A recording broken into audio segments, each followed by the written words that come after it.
రాజంపేట నియోజకవర్గపు బలిజల ఆత్మీయ సమావేశం జరగడం జరిగింది.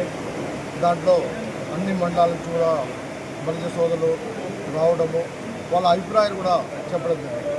గతంలో ఈ నియోజకవర్గానికి బలిజలు శాసించేవారు, కానీ బలిజలకు పూర్తిగా న్యాయం జరిగేది.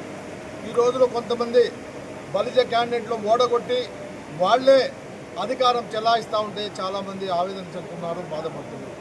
మేము ఒకటే అడుగుతున్నాం, గతంలో మీరు లోకల్ వాళ్లకు టికెట్ ఇవ్వకుండా బయట వాళ్ళకి ఇచ్చిన దానివల్ల ఇది జరిగిందనేది మా వాళ్ళ అభిప్రాయం. అయితే ఆ అభిప్రాయం ప్రకారం లోకల్ వాళ్ళకే మీరు ఇన్ఛార్జి కానీ రేపు టికెట్ కానీ ఇవ్వాలని చెప్పి అందరూ కూడా ఏకదాటిగా డిసైడ్ చేయడం జరిగింది. కాబట్టి ఇక్కడికి వచ్చేసిన నాయకులు అయితేనేమి తెలుగుదేశం పార్టీ కూడా మేము మొదటి నుంచి తెలుగుదేశం పార్టీని నమ్ముకొని ఉన్నాం. తెలుగుదేశం పార్టీని బలిజలకు చాలా అత్యంత ప్రాధాన్యత ఇచ్చిన పార్టీ. రత్నసావతికి ఇచ్చారు, రామచంద్రయ్య గారికి ఇచ్చారు, బ్రహ్మయ్య గారికి ఇచ్చారు. అందరికీ కూడా తెలుగుదేశంలో మా వాళ్ళని పెద్ద గుర్తింపు ఇచ్చింది. పాల్గొండరాయుడు గారు ఈ రాయలసీమలోనే రత్నసావతి పాల్గొండరాయుడు టైగర్లు అని చెప్పి పిలిపించుకున్న బలిజలకు ఆ విధంగా న్యాయం జరిగింది.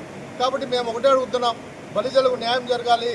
ఈ నియోజకవర్గంలో బలిజలు గతంలో ఉన్నారు కాబట్టి ఇప్పుడు కూడా బలిజలకే ఇన్ఛార్జ్ ఇచ్చి టికెట్లు కూడా ఇవ్వాలని చెప్పి మేము కోరుకుంటున్నాం.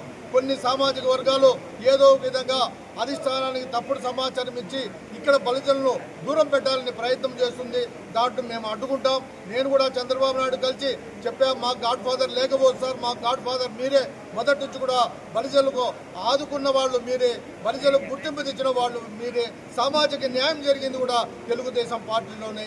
ఇప్పుడు కూడా మా సమాజ వర్గానికి న్యాయం జరుగుతుందని చెప్పి ఆశిస్తున్నామని చెప్పి ఆయన కూడా కోరడం జరిగింది.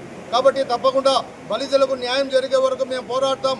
ఇక్కడే కాదు, ఈ జిల్లాలో బలిజలకు ప్రముఖ పదవులు కూడా ఇవ్వాలని చెప్పి కూడా మేము సభాముఖంగా కోరుకుంటున్నాం.